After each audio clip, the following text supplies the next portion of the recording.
오늘은 참된 믿음을 찾아서 두 번째 시간 로마서 2장 1절부터 8절까지의 말씀을 중심으로 신자란 누구인가? 하나님의 자녀란 누구인가? 라는 제목을 가지고 하나님의 말씀을 상고하도록 하겠습니다. 성경이 끊임없이 증언하고 있는 것은 인간의 죄악입니다. 그래서 성경을 보면 볼수록 우리가 적나라하게 발견하게 되는 것은 인간이 얼마나 악한 존재인가, 인간이 얼마나 참혹한 상태에 있는가를 우리는 성경을 통하여 발견할 수가 있습니다. 우리의 죄악이 우리의 영혼을 영원한 사망에 이르게 할 만큼 크고 위중하다라는 것이 이 성경을 통해서 우리에게 주는 그런 메시지입니다. 하지만 여기서 멈추지 않습니다. 또 한편 그 사망에, 영원한 사망에 이르게 할 만큼 위중한 그 죄악에도 불구하고 하나님의 사랑과 자비하심에 대하여 증언하기를 이것이 얼마나 크고 놀라운지 우리의 모든 죄악을 덮어도 남을 만큼 크다라고 기록하고 있습니다. 그래서 우리가 찬송가에서도 고백하는 것처럼 하늘을 두루마리 삼고 바다를 먹물 삼아도 다 측량할 수 없는 것이 하나님의 은혜다라고 고백할 수밖에 없는 것이죠.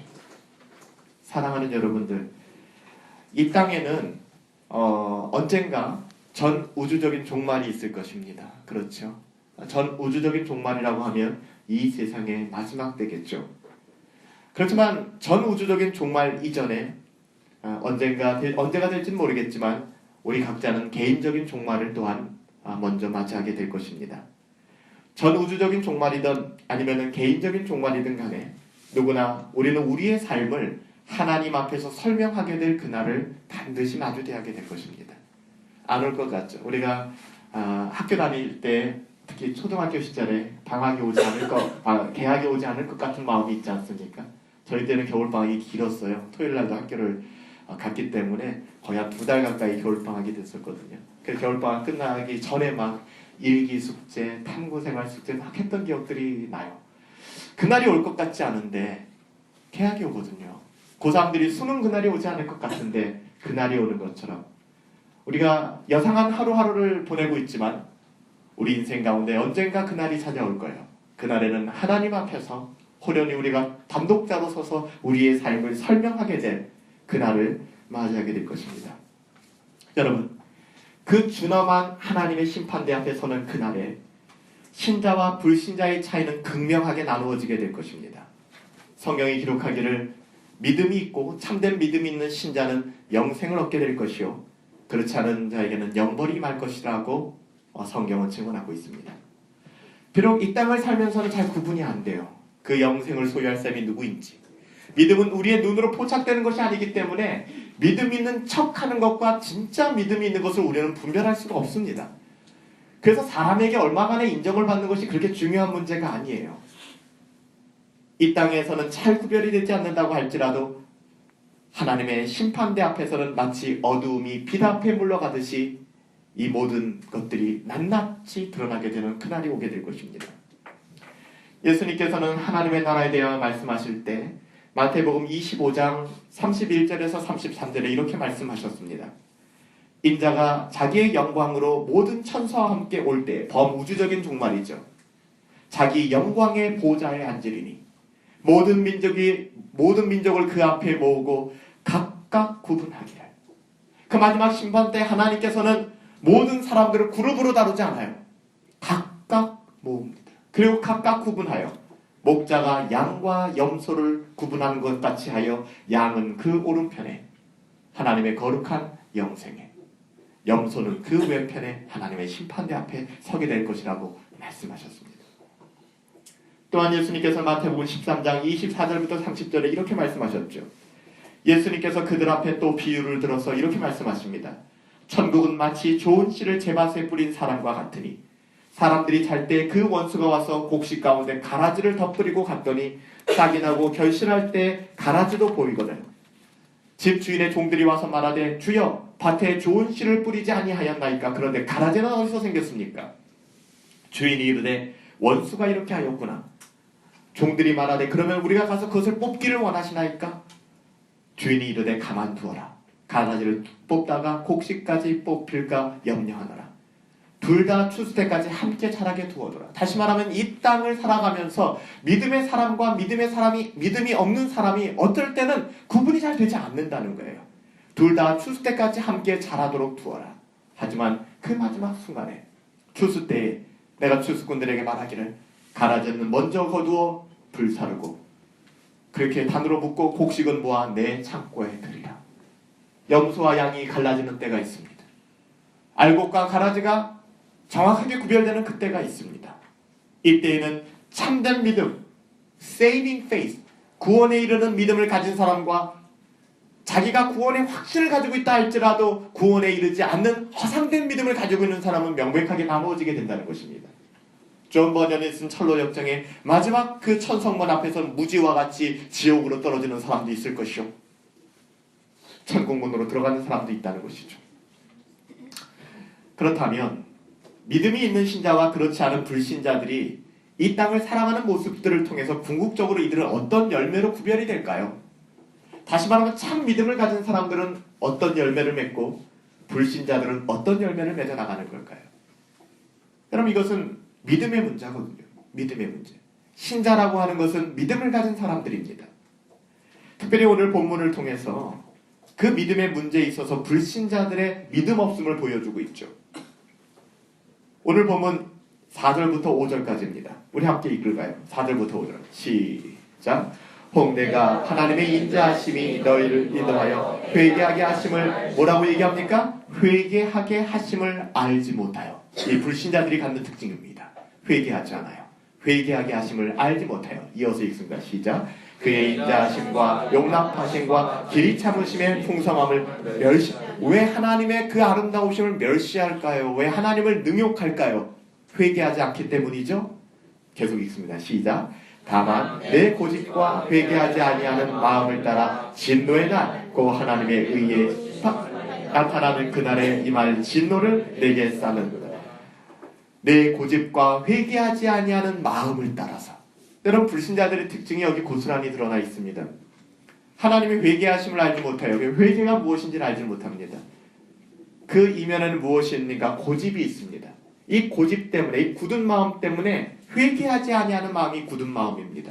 그래서 결국에는 하나님의 날에 하나님의 심판을 계속해서 쌓고 살아간다라고 사도 바울은 이야기합니다. 사도 바울은 회개하는 사람과 회개하지 않는 사람으로 구분하여 지금 증언하고 있어요. 두 종류의 사람이 있다는 것이죠. 한 종류의 사람은 회개하는 사람이요, 또 다른 종류의 사람은 회개하지 않는 사람이라고 간단하게 줄여서 이야기할 수 있습니다. 즉, 참된 믿음이 없는 사람은 회개하지 않는 사람이라는 것입니다. 또한 회개하지 않는 사람은 고집을 부리는 사람이라고 이야기합니다. 신자와 불신자가 보이는 삶의 방식에는 굉장히 많은 차이점들이 있죠. 그 중에 가장 큰 차이점을 지금 로마서 기자는 뭐라고 얘기하고 있습니까? 회개라는 것입니다. 신자의 삶은 단회적인 요식 행위로서의 회개가 아니라 그의 평생의 삶을, 그의 개인적 종말의 그 순간까지 그 평생을 하나님의 뜻과 씨름하며 회개의 삶을 살아갑니다. 단회적인 회개가 아니에요. 구원파가 말하는 것처럼 한 번 회개로 끝나는 것이 아니에요. 우리의 개인적 종말을 맞이하는 그 순간까지 끊임없이 회개의 씨름을 하면서 살아갑니다. 하지만 불신자의 삶에는 이런 진지한 회개의 자리를 찾아볼 수가 없다는 것이죠. 신자와 불신자, 참된 믿음의 삶과 자기 신념의 삶은 이렇듯 회개라는 열매를 통하여 아주 극명하게 드러나는 것입니다. 하나님의 은혜로 거듭난 신자들은 회개하는 삶을 살아갑니다. 하나님이 주신 말씀을 가지고 누군가를 정죄하는 수단으로 사용하는 것이 아니라 그 말씀으로 자기 영혼을 돌아보고 자기 영혼의 긍휼하심을 구하며 회개하기를 힘쓴다는 거예요. 회개한다. 메타노에오라고 얘기하는데요. 실화어로는 회개한다는 것의 1차적인 의미는 가던 길을 되돌아가서 다시 시작한다라는 의미가 있고요. 간단하게 말하면 이것은 다시 생각한다라는 뜻입니다. 다시 생각한다.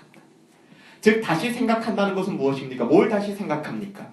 그동안 내가 가지고 살아왔던 나의 생각이 전부가 아니라는 것을 깨달은 사람은 다시 생각합니다. 그렇지 않은 사람은 나의 생각을 믿고 걸어가죠.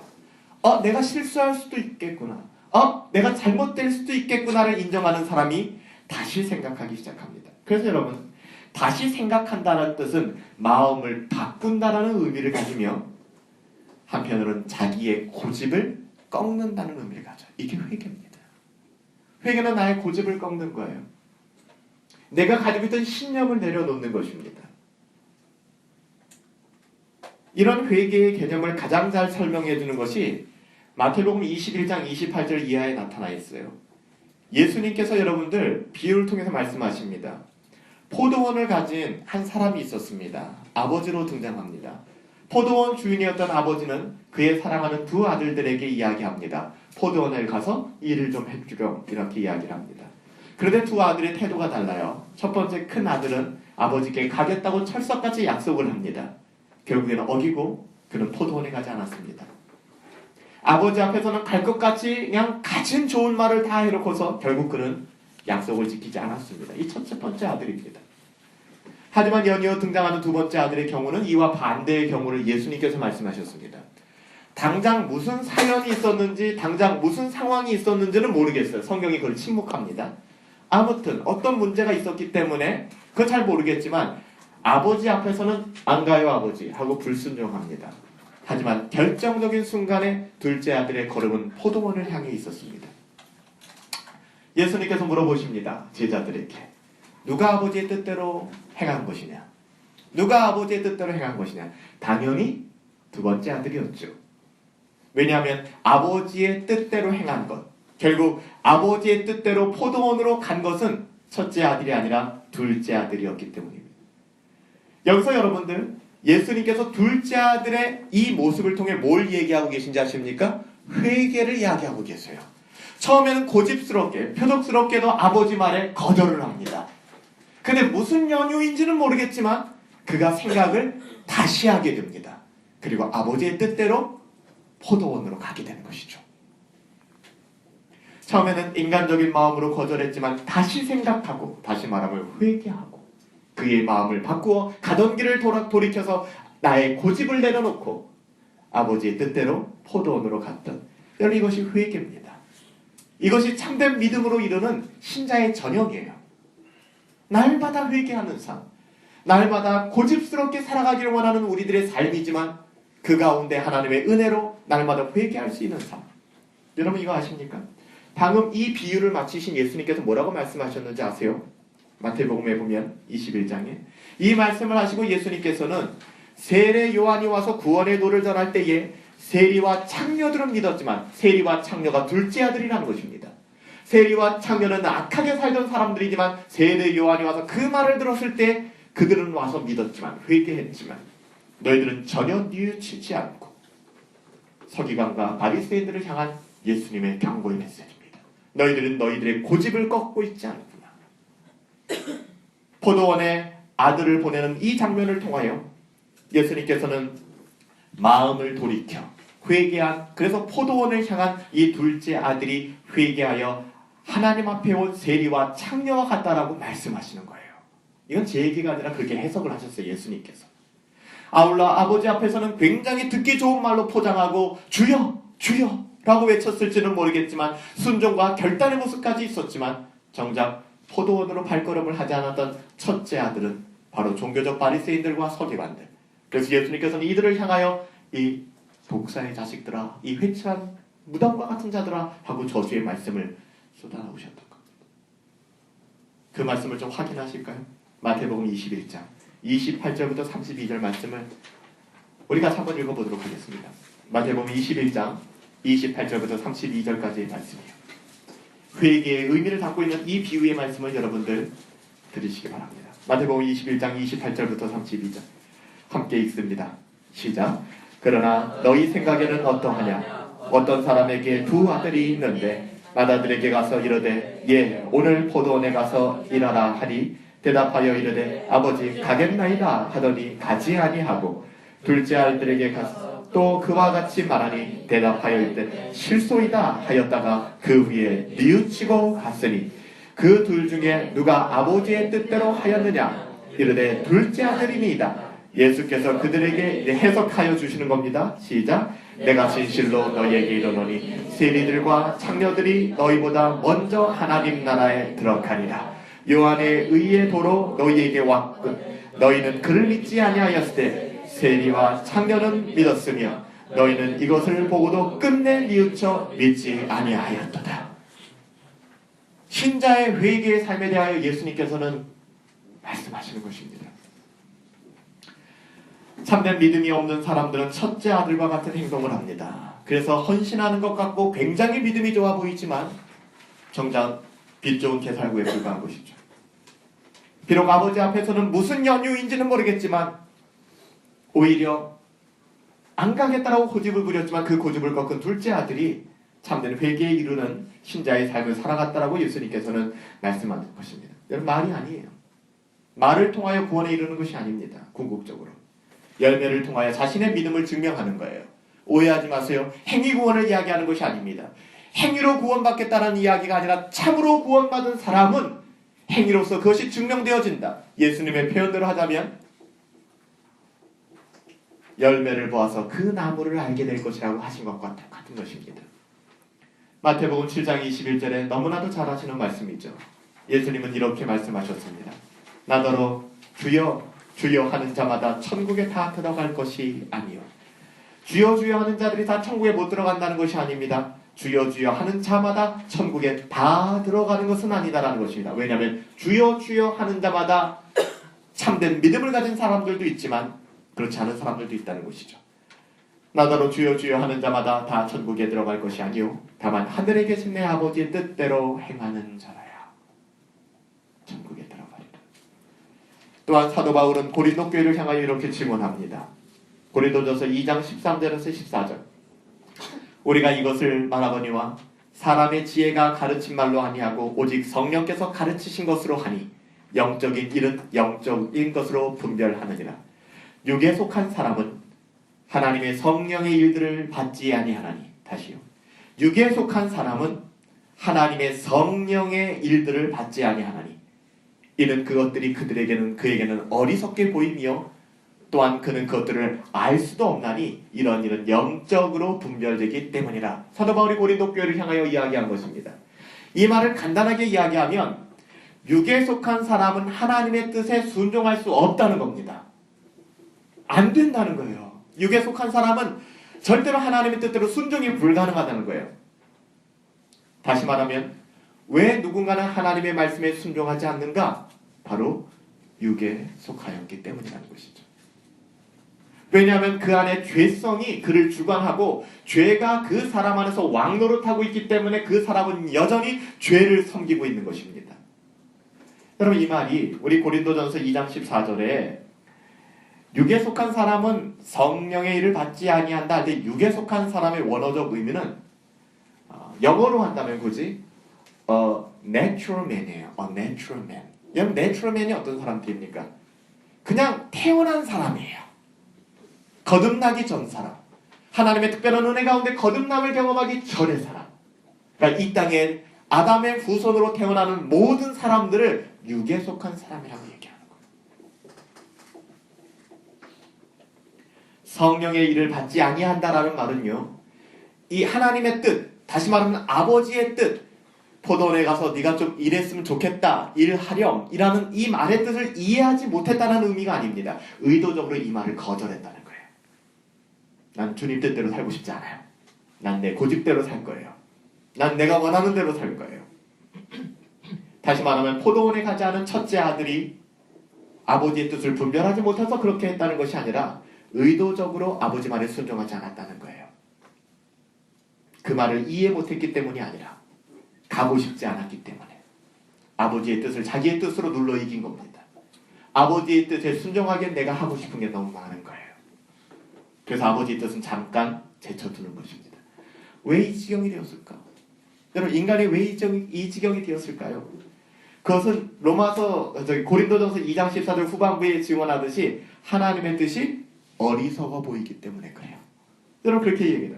육에 속한 사람은 하나님의 성령의 일들을 받지 아니하느니 이것은 그들에게 어리석게 보이며 하나님 뜻대로 살아가는 것이 너무 어리석어 보여요. 내가 볼 때는 적어도 그래요. 그렇게 살면 안 될 것 같아요. 포도원 말고도 갈 곳이 너무 많아요. 네, 자기의 고집을 굽히지 않는 것입니다. 하나님의 뜻에 순종하는 것이 너무나도 어리석어 보이기 때문에 그 뜻에 순종하는 것을 포기하는 것입니다. 이 말은 에둘러서 표현하자면 하나님의 뜻보다 나 자신이 더 지혜로워 보이는 거예요. 하나님의 뜻 알아요. 근데 아니요. 저는 제가 하고 싶은 대로 하래요. 사실 여러분 불편하죠. 왜냐하면 이런 생각들은 인간들이 보이는 이런 교만함은 우리 안에도 여전히 거듭난 신자라고 하는 우리들 안에도 여전히 꿈틀거리고 있기 때문입니다. 그래서 이 땅에 많은 인간들이 무엇이든 늘 보이는 습성이 뭐예요? 무엇이든 늘 자기가 직접 해봐야 안 되는 것을 경험하고 나서 비로소 포기하는 경향이 있어요. 그렇잖아요. 여기 사과가 있는데 이 사과가 잘 안 잘라지네. 그럼 여러분들이 드는 마음이 뭐예요? 진짜 이 사과가 단단한 것 같아. 안 잘라져. 그러면 목사님 제가 한번 해볼게요. 이게 인간의 기질이에요. 다시 말하면 내가 시도를 해보고 내가 거절당해보거나 내가 안 된다고 느껴야 비로소 인정하려는 것이 인간입니다. 그래서 우리들이 가진 성향은 뭐예요? 누가 뭐 하고 있으면 뒤에서 근질근질하죠. 내가 좀 한번 해보고 싶은 거예요. 내가 맞춰보고 싶고 내가 움직여보고 싶고 이런 성향은 인간들이 다 가지고 있습니다. 일단 다른 사람들이 그것을 다 못한다고 실패한다고 할지라도 나는 할 수 있을 것 같다는 마음이 있는 거예요. 지난 크리스마스 이브 때 제 차가 방전이 됐습니다. 그리고 밤 12시까지 우리 동부 프로미를 불러가지고 열심히 차를 창문을 열려고 이제 문을 따려고 했는데 문이 안 열리는 거예요. 1시간 동안 이분이 씨름하더라고요. 안 되는 거예요. 제가 뭘 할 수 있겠습니까? 그렇죠? 근데도 제 마음속에 어떤 마음이 드는지 아세요? 내가 한번 해볼까? 하는 마음. 내가 한번 해볼까? 그게 인간이에요. 누구나 가지고 있는 마음이죠. 그게 뭐가 문제가 되겠습니까? 나와봐. 내가 한번 해볼게. 그런데 문제는 이러한 성향이 하나님을 대할 때도 드러난다면 이게 문제가 되는 것입니다. 우리 일상 속에서 괜찮아요. 그렇지만은 이러한 성향이 하나님의 뜻을 대할 때도 하나님 잠깐만요. 내가 좀 해볼게요. 다 실패하고 나서 그제서 내가 당신의 뜻을 따라가는 한이 있더라도 나와요 하나님. 내가 좀 해볼게요. 그래서 어쩌면 하나님 말씀에 자발적인 순종이 우리 삶 가운데 좀처럼 일어나지 않는 이유가 여기에 있습니다. 자꾸 내가 하고 싶은 대로 해보고 싶어요. 망해도 좋아요 목사님. 좀 원 없이 내가 해보고 망한다면 주님 믿겠습니다. 이런 못된 마음들이죠. 그래서 대놓고 그렇게 말하진 않지만 내가 해볼 거 다 해본 다음에 하나님의 뜻에 순종하겠다라는 태도를 인간들이 가지고 있습니다. 어떤 경우에는 성경을 보면서도 이런 태도를 가지고 계속된 질문을 이어가는 분들도 계세요. 성경을 통해서 하나님의 뜻을 발견하고 하나님의 말씀을 이것을 하나님의 말씀으로 받고 성경을 통하여 나를 돌아보고 순종하려는 태도가 아니라 이 성경을 읽고서 나의 지식을 가지고 논쟁하고 이의 합리성과 타당성을 검증하겠다는 신념으로 성경을 읽어가는 사람들이 있어요. 한 구절을 읽으면서 자기의 지식적 만족을 얻으면서 자신이 이해할 수 없는 부분을 풀어가겠다는 목적으로 성경을 대하는 분들. 근데요, 이런 분들의 이런 욕구들은 대부분 하나님을 향한 불신이 많더라고요. 여러분 성경은 믿어지는 것이지 이해되어지는 것은 아닌 것 같더라고요. 하나님은 왜 이렇게 하셨지? 차라리 내 생각에는 이렇게 했으면 더 좋았을 텐데. 하나님 선악과는 왜 만드셨지? 하나님께서는 왜 이렇게 하셨지? 라는 질문을 던지는 이면에는 납득이 안 가네 납득이 안 가. 이런 거만한 태도가 우리 가운데 있는 거예요. 그럼 이것은 보편적인 인간들이 가지고 있는 마음들이에요. 하나님이 은혜를 주시지 않는다면. 그래서 여러분 복음을 전하다 보면 어떤 어려움을 만납니까? 복음을 전하고 증언하다 보면 가장 많이 부딪히고 또 신자들과 불신자들과 가장 중요한 인식의 차이가 뭔지 아세요? 성경의 권위에 대한 문제예요. 우리는 성경을 하나님의 말씀으로 믿기 때문에 성경을 가지고 이야기하지만 그네들은 성경을 하나님의 말씀으로 이해하지 않아요. 인정하지 않아요. 성경을 하나님의 말씀으로 인정하지 못하는 겁니다. 사실 이렇게 성경을 믿지 못하고 성경으로 만족하지 못하겠다라는 이면에는 무엇입니까? 이 성경이라는 책이 정확하게 내 생각에 완벽하게 납득되고 동의되어지면 믿겠다라고 얘기합니다. 이걸 믿음이라고 생각하는 거예요. 그렇지 않습니다. 내 자신이 동의할 수 있지 않기 때문에 나 성경을 받아들이지 않겠다라는 태도, 이것은 자기 자신을 믿는 태도이지 결코 하나님을 믿는 태도가 아니에요. 하나님을 믿는 것이 아니라 나를 믿는 것이죠. 그래서 하나님도 나를 설득시켜 주시고 나를 설명해 주셔야 그것이 믿음이라는 이름으로 고백되어진다라고 생각을 하는 거예요. 성경은 이러한 태도를 불신앙이라고 이야기합니다. 성경에 이런 태도들은 신앙이 있는 것 같지만 결국에는 나 자신을 믿는 신앙이지 그것은 하나님을 향한 신앙이 아니라 나를 향한 우상숭배죠. 이렇듯 타락한 인간, 성경에는 a natural man, 그냥 자연스럽게 태어난 인간, 인류. 이렇듯 타락한 인간은 너무나도 자연스럽게 자기 이외의 생각에 대해서는 끊임없이 부정하고 끊임없이 의심하고 인정하지 않습니다. 따라서 하나님을 향한 참된 믿음도 가질 수가 없고 그의 삶을 통해 회개라는 열매도 맺을 수가 없죠. 고집스럽게 자기들의 인생을 살아가니까요. 하지만 신자는 달라요. 신자는 달라요. 그렇지 않아요. 참된 믿음을 가진 신자들은 하나님의 말씀을 이렇게 대하지 않습니다. 성경에 증언하는 바를 통하여 그것을 논리적인 논쟁거리로 삼는 것이 아니라 아하 이게 우리들의 모습이구나. 가슴이 아프다. 아하 이게 내 모습이구나. 이게 나의 죄의 열매였구나. 이것을 발견하고 깨닫게 되고 종국에는 누군가를 정죄하는 자리에 가는 것이 아니라 종국에는 나의 회개의 자리로 가게 된다는 거예요. 이것이 신자들이 갖는 삶의 태도입니다. 이런 죄악의 참혹함을 깨닫고 그럼에도 불구하고 나의 힘으로 이 죄 많은 사망의 몸에서 자유할 수 없어서 고통 가운데 발버둥치다가 결국엔 나의 힘으로는 안 됨을 철저히 깨닫고 하나님 나는 안 됩니다. 주님 나는 아무리 해도 안 됩니다. 전적인 주의 은혜밖에 없어요를 구하며 나가게 되는 것이 바로 신자의 삶이라는 겁니다. 또한 그러므로 말미암아 우리에게 주어지는 광야 같은 이 세상에서 하나님의 자녀된 우리를 고통 속에 고아와 같이 방치하지 않으시며 하나님께서 성령 보혜사를 보내주셨기에 이 광야 같은 세상에서 우리와 함께 하시며 날마다 회개의 은혜를 부어주신 성령님을 의지하며 나가게 된다는 거예요. 내 마음은 고집스럽고 표독스럽게 주님 바라보고 있지만 성령 하나님 의지하여서 은혜를 구하는 것입니다. 주님 나를 긍휼히 여겨주십시오. 주님 나를 불쌍히 여겨주십시오. 이렇듯 아담과 연합된 인간, 육에 속한 사람, a natural man은 그 본성이 결코 하나님의 말씀에 귀를 기울이지 않아요. 하나님의 말씀에 대해 지식적 동의와 종교적 명분은 가지고 있을지 모르겠지만 결코 자원하여 순종하거나 하나님 말씀을 사랑하는 자리에 이르지 못합니다.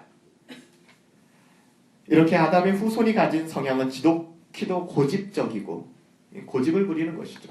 그리고 그 마음이 굳어져서 하나님을 따르지 않아요. 사실 고집이 있다, 이 고집적이다라는 표현은 굳어진 마음을 뜻하는 거예요. 그 사도 바울은 에베소 교회를 향하여 에베소 4장 17절부터 19절에 이렇게 얘기합니다. 18절 말씀만 읽어드릴게요. 4장 18절. 그들의 총명이 어두워지고 그들 가운데 있는 무지함과 그 다음에 중요합니다. 그들의 마음이 굳어짐으로 말미암아 하나님의 생명에서 떠나있도다. 이 불신자들을 얘기하는 겁니다. 그들의 총명이 어두워졌어요. 그들 가운데 무지함이 있습니다. 그들의 마음이 굳어졌어요. 고집이 있는 겁니다. 여러분 고집 센 사람들 만나보신 적 있죠? 그 마음이 견고해요. 흔들리질 않아요. 이것이 불신의 마음입니다. 믿음 없는 마음이에요. 믿음 없는 마음. 총명이 어두워져서 무지하며 하나님이 계시다는 것도 인정하지 않으려고 듭니다. 게다가 혹 깨닫는 마음이 있어서 무엇이 옳은가 잠시 분별하게 될지는 모르겠지만 곧 마음이 굳어져 버립니다. 그래서 그 말씀에 순종하지 않고 계속해서 자기 고집만 부리게 돼요. 이런 사람들과 싸워서 이겨도 아무 의미가 없습니다. 자기의 고집만 부리기 때문에. 말장난만 계속 이어가는 것이죠. 이런 사람들은 자신이 왜 순종하지 못하는가에 대한 수많은 이유만 가지고 있어요. 내가 왜 이래서 순종하지 못하는 거고요. 내가 아버지 포도원에 가지 못한 이유는 무엇이고요. 그냥 이런 이유들로 가득 찬 삶을 살아갑니다. 그런 사람의 마음의 상태를 마음이 굳어졌다라고 얘기하는 거예요. 그래서 고집을 부리게 되는 것이죠. 하지만 거듭난 신자, 참된 믿음을 소유한 신자의 영혼에는 이런 완악한 고집과 굳은 마음이 더 이상 주인 행세하지 않아요. 주인으로 자리 잡지 않습니다. 오해하지 마세요. 전혀 이러한 성향이 신자들에게는 나타나지 않는다. 예수 믿으면 이런 성향이 다 사라진다가 아닙니다. 그 성향은 여전히 고집이 있고 여전히 굳은 마음이 우리들 가운데 있어요. 여전히 육신을 입고 이 땅을 살아가는 동안에 거듭난 신자라고 할지라도 좀처럼 고집스럽고 굳은 마음에서 벗어날 수 없습니다. 그게 인간이에요. 하지만 여기서 중요한 건 이런 고집과 굳은 마음이 너무나도 자연스럽게 신자의 삶을, 영혼을 장악하고 그래서 하나님의 뜻이 아닌 내 마음대로 살게 되는, 다시 말하면 죄가 내 자신이 왕노릇하는 삶을 살 수 없다는 거예요. 그건 아니라는 거예요. 죄를 져도 괜찮고 뭐 어때 하는 마음으로 살 수 없다는 것입니다. 두렵고 떨리는 마음으로 구원을 이루어 나간다는 거예요. 여러분 어떠세요? 이런 이유 때문에 신자는 거듭난 이후 계속해서 이런 고집과 굳어진 마음과 씨름하며 살게 되는 겁니다. 여러분 씨름하며 사는 것이 좋아요? 힘들어요. 그래서 여러분들 신자의 삶이 예수 믿고 복음 영접하고 나면, 거듭나면 좀 편해질 것 같은데 신자의 삶이 참된 믿음으로 살기 시작한 이후 더 힘들어지는 이유가 여기 있어요. 이건 더 힘들거든요. 너무 어려운 거예요. 믿음 생활을 시작한 이후의 삶이 더 힘들게 느껴지는 것. 왜 그럴까요, 여러분들? 안 하던 싸움 하게 됐으니까. 예수님이 귀신을 쫓아냈습니다. 예수님이 병을 고쳐주셨어요. 그랬더니 예루살렘에서 온 서기관들이 마가복음 3장에 보면 예수님을 향하여 뭐라고 얘기합니까? 와, 저 바알셉을 지핀 사람이다! 라고 얘기를 합니다. 예수님이 기적과 이적을 행하시니까 귀신 들린 사람이라는 거예요. 예수님께서 뭐라고 말씀하십니까? 이 어리석은 자들아, 그들을 불러다가 비유로 말씀하시되 사탄이 어찌하여 사탄을 쫓아낼 수 있겠느냐? 내가 만약에 사탄의 역할을 하는 사람이라면 내가 왜 한 집안에 이 풍파를 일게 하겠느냐? 나는 사단을 위하는 자지. 여러분 무슨 이야기입니까? 우리가 이 땅에 살아갈 때는 사단의 권세 가운데 공중의 권세 잡은 자의 그 안에서 살아가던 사람들입니다. 그러니까는 그냥 내추럴하게 살아가면 인간의 죄성 가운데 그렇게 살아가는 거예요. 근데 우리가 거듭난 이후에 하나님이 우리 가운데 다른 마음을 주세요. 주님 따라가고 싶은 마음. 그러니까 어떻게 됩니까? 삶이 힘들어지기 시작하는 거예요.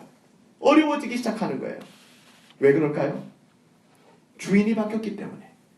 우리가 믿음을 갖기 전 세상에 속했을 때는 전혀 싸울 필요가 없었어요. 그냥 흘러가면 됩니다. 하지만 예수님을 믿은 이후에 그것이 용납이 안 돼요. 예수님 믿기 전에는 싸움도 잘하고 거짓말도 잘하고 나름대로 술도 마시고 뭐 이렇게 살았어요. 예수님 믿고 나서 이게 잘 안 되는 거예요. 이게 부딪히기 시작합니다. 하나님의 은혜로 거듭난, 그래서 참된 믿음을 갖게 된 신자는 성화의 과정을 살아가면서 이런 싸움을 평생을 대하여 살아가게 되는 것입니다. 왜냐하면 사탄의 유혹과 시험은 끝이 없기 때문에. 왜냐하면 우리의 주인이 바뀌었기 때문에.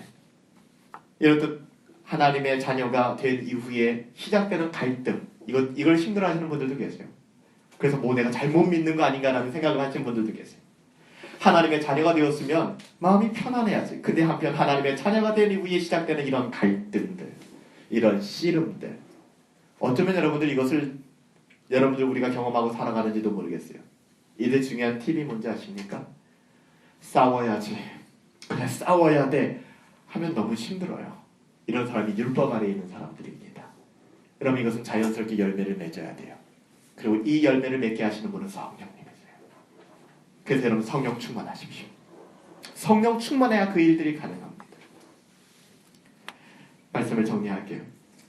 우리는 오늘 참된 믿음을 찾아서 두 번째 시간, 신자란 무엇인가 라는 주제를 가지고 말씀을 상고하고 있습니다. 우리가 살펴본 대로 참된 믿음을 가진 신자와 그렇지 않은 불신자의 차이는 극명하게 드러납니다.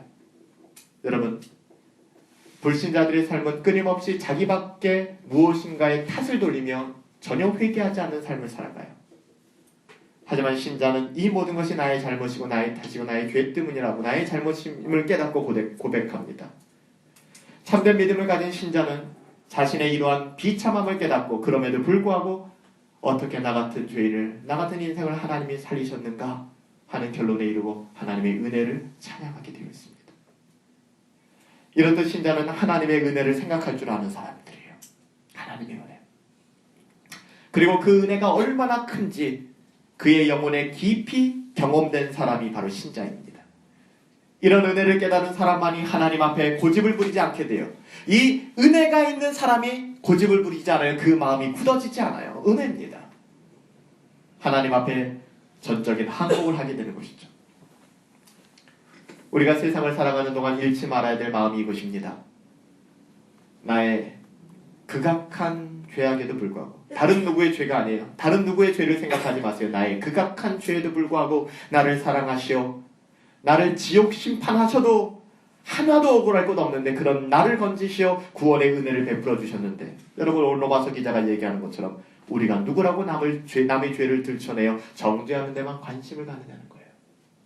그건 아니라는 거예요. 중요한 것은 정죄가 우리의 영역이 아니라 그것은 하나님의 영역이라는 것입니다. 다만 우리는 우리에게 주신 하나님의 은혜에 감사하며 사랑의 빛 이외에는 그 어떤 빛도 피차지지 말라고 권면하고 있는 것입니다. 그런데 이런 은혜는 다 잊어버리고 스스로 심판자의 자리에 앉아서 그것을 즐거워한다는 건 두려운 일입니다.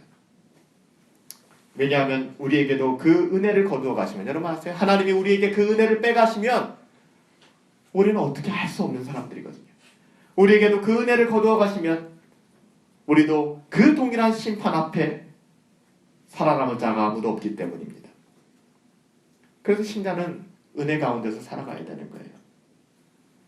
제가 마태복음 18장 23절부터 35절까지의 이 부분을 여러분들에게 나눠드립니다. 그러므로 천국은 그 종들과 결산하려 하던 어떤 임금과 같으니 결산하려 할 때에 10,000달란트 빚진 자 하나를 데려오네. 그게 우리입니다. 우리는 10,000달란트 빚진 자예요.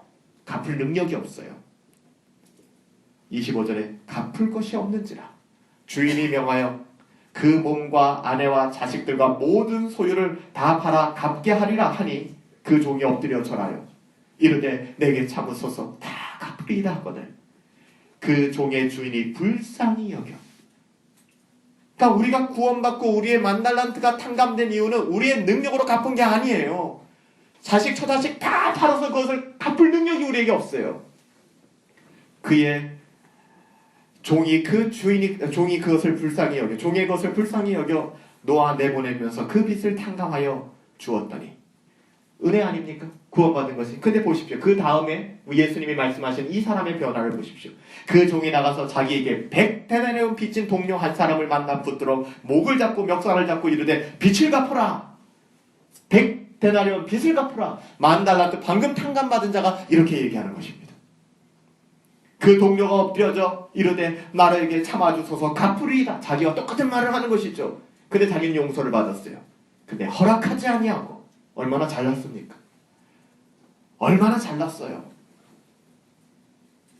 허락하지 아니하고 이에 가서 그 빚을 갚도록 감옥에 가두거늘 그 동료들이 보고 몹시 딱하게 여겨 주인에게 가서 그 일을 알리니 이에 주인이, 이런 사람을 향하여 주인이 어떻게 조치하는 걸 보십시오. 이에 주인이 그를 불러다가 말하되 악한 종아, 이 악한 종아, 내가 빌기에 내가 내 빚 전부를 탕감하여 주었거늘 내가 너를 불쌍히 여긴과 같이 너도 내 동료를 불쌍히 여김이 마땅하지 않으냐 하고 주인이 노하여 그 빚을 다 갚도록 그를 옥졸에게 넘겼다라고 얘기합니다. 오늘 로마서 기자가 뭐라고 얘기합니까? 너희에게도 하나님이 주신 은혜를 다 박탈한다고 하면 너희도 똑같은 정죄 가운데 있을 수밖에 없는 사람인데 너희들이 무엇이가 내 사람을 정죄하며 너희의 의로움을 주장하느냐라고 얘기하고 있는 것입니다. 우리 모두가 결산의 현장에서 하나님의 보좌 앞에서 우리의 삶을 정산하고 우리의 삶을 설명해야 되는 그 순간 여기 나오는 10,000달란트 탕감받아야 될, 10,000달란트를 갚아야 될 빚진 자가 바로 납니다.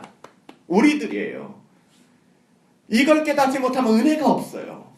내가 썩 괜찮은 사람처럼 여겨지고 나는 뭔가 괜찮을 거라고 생각하는 그 고집스럽고 완악하고 굳은 마음이 아니라 내가 10,000달란트 빚진 자입니다.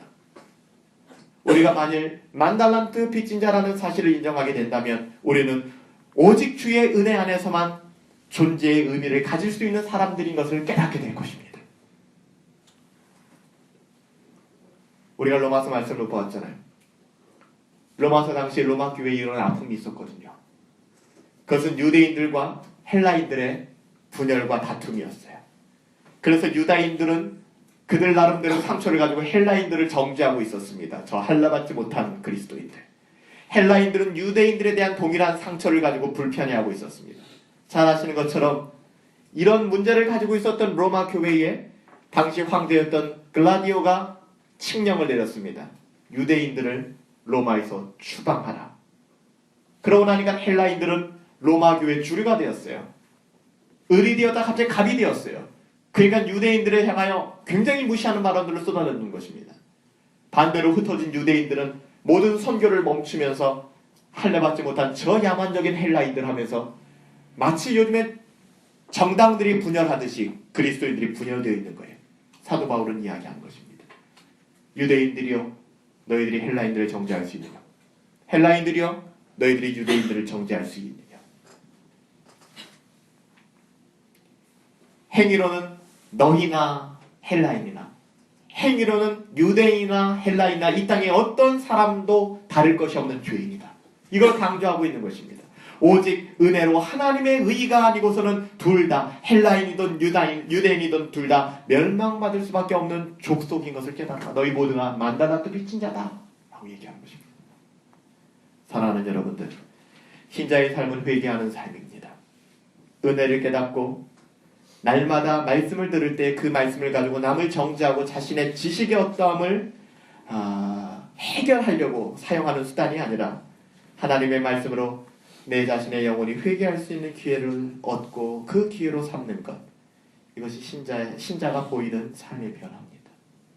하나님의 말씀인 설교를 듣고 성경을 보면서 회개의 기회를 얻는 것이 그것이 신자의 삶이지, 이것으로 논쟁을 하고 싸우고 이게 아니라는 거예요. 은혜가 왕 노릇하여 그리고 은혜가 주인 노릇하는 것, 이것이 신자가 살아가야 될 삶입니다. 사랑하는 여러분들, 하나님의 은혜에 여러분의 영혼을 돌이키십시오.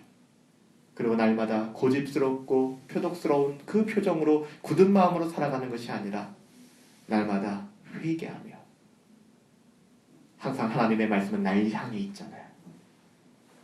그리고 잃어버린 영혼들과 갇힌 영혼들을 긍휼히 여기고 그렇게 살아갈 수 있는 저와 여러분들이 되시기를 예수님의 이름으로 축복합니다.